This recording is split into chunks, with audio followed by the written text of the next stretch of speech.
let's talk about a really powerful and honestly a pretty uncomfortable idea. We're living in a moment where everything inside us is screaming, slow down, be careful. But what if that's the single most dangerous thing we could do? What if, to survive this moment, we have to do the exact opposite? What if we have to accelerate? So, to really wrap our heads around this, we're going to build the argument piece by piece. We'll kick things off with a big analogy, the cosmic rocket.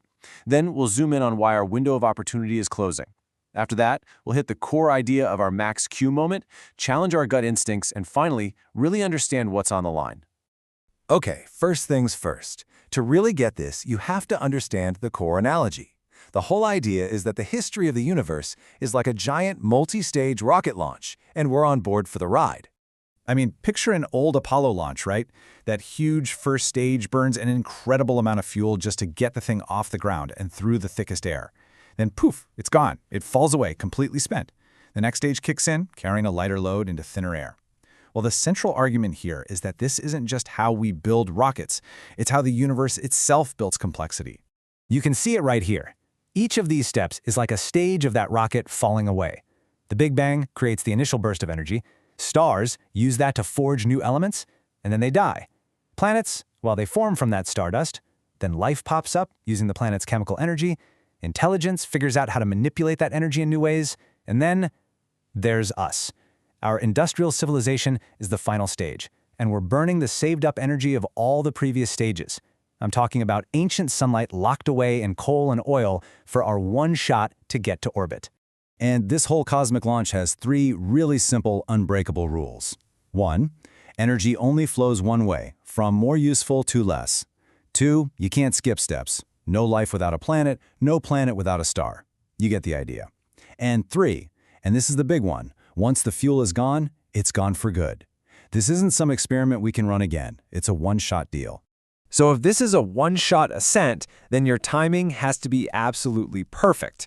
And the argument goes that a successful launch like ours depends on not 1, but 3 separate windows of opportunity all being open at the exact same time. First, there's the cosmological window.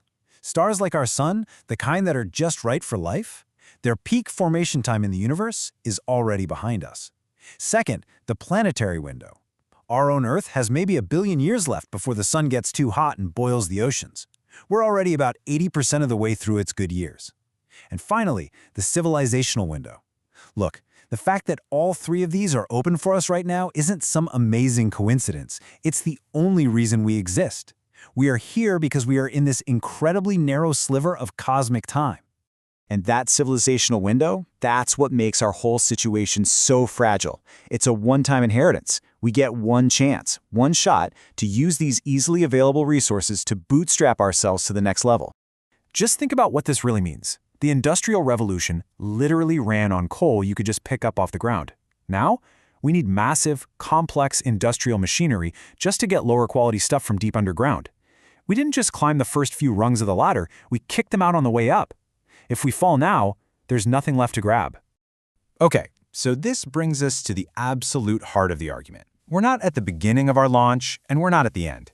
We are at the single most dangerous point of the entire ascent, a moment rocket engineers call max Q. So what the heck is max Q? In rocketry, it's the point of maximum dynamic pressure. The rocket is moving incredibly fast, creating this massive force. But at the same time, it's still in the thick, lower part of the atmosphere, which is pushing back with everything it's got. It's the violent collision of those two things, your own speed and the air's density, that creates the most stressful, most dangerous moment of the entire flight.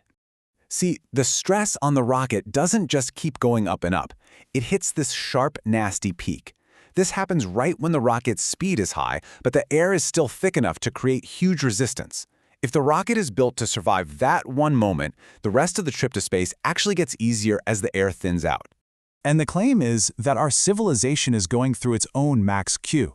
We've hit a certain level of technological power. That's our speed. But we're still stuck wrestling with the dense, messy, interconnected problems of being on one planet. That's our atmosphere. Put those two together, and you get a moment of maximum structural stress on our entire global system. And the key thing to realize here is that these aren't just 4 random problems that happen to be occurring at the same time. No way. They are all locked together. Climate pressure makes global conflict more likely. the race to build AI could push us to deploy unsafe systems. Each problem makes the others worse. This is the structural crisis of civilizational Max-Q. And this is where the whole thing gets truly radical. At this moment of peak danger, our natural human instinct to hit the brakes, to be sustainable, might actually be the very thing that ensures we fail. So, how do engineers actually deal with Max-Q? You'd think they'd slow down, right? Nope. They build the rocket strong enough to take the hit, and then they floor it. They punch through that danger zone as fast as humanly possible. Because slowing down, even for a second, just keeps you in that high-stress environment for longer, which actually increases the chance of everything falling apart. The physics is brutal. The only way out is through. So, from this point of view, our idea of sustainability starts to look like a trap. It's like trying to make a rocket hover at Max-Q. You'd burn through all your remaining fuel just to stay stuck in the most dangerous part of the flight, never making it to the safety of orbit, where those problems actually go away. Okay, but wait. The obvious question is, does this just mean we should accelerate everything, no matter how dangerous? Is this just a call for reckless, blind progress? And the answer is a clear no. It's not about accelerating everything. It's about differential development. The idea is you slam the accelerator on the technologies that get us to a higher, safer altitude, things like clean energy that solve our resource problems, or safe AI that can help us manage all this complexity. But at the same time, you have to slam the brakes on things that just make the current stress worse, like new kinds of bioweapons. It's about steering the rocket, not just flooring it and closing your eyes. So why? Why go through all this risk? What's the payload we're trying to deliver that makes enduring Max-Q even worth it? Well, the answer is all about the scale of what our future could be. This number, 10 to the power of 34, is a guess at the total amount of complex work, thinking, evolving, creating that all life on Earth has ever done. Every thought, every discovery, every piece of music. It's an absolutely mind-boggling number. That's the payload our planet has produced so far. But what we could achieve, if we just make it through this one tight bottleneck, it's almost beyond comprehension. 10 to the power of 100, a Google. It's a number so huge that our entire cosmic past doesn't even register next to it. That is the scale of the future that's on the table right now.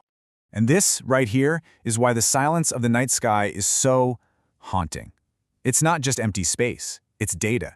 And it's telling us that passing through this civilizational Max-Q moment is incredibly, incredibly rare. We might be one of the only rockets still flying. So all of this entire cosmic story, it leads to one final critical decision. A decision for us, for right now. Here we are. We're in the cockpit at the moment of maximum stress. The warning lights are flashing, the whole ship is shaking, and every single instinct is telling us to throttle back. But the physics of the situation suggests that's the one thing that will cause us to fail. So the question we have to ask ourselves is, do we have the nerve to keep the engines lit?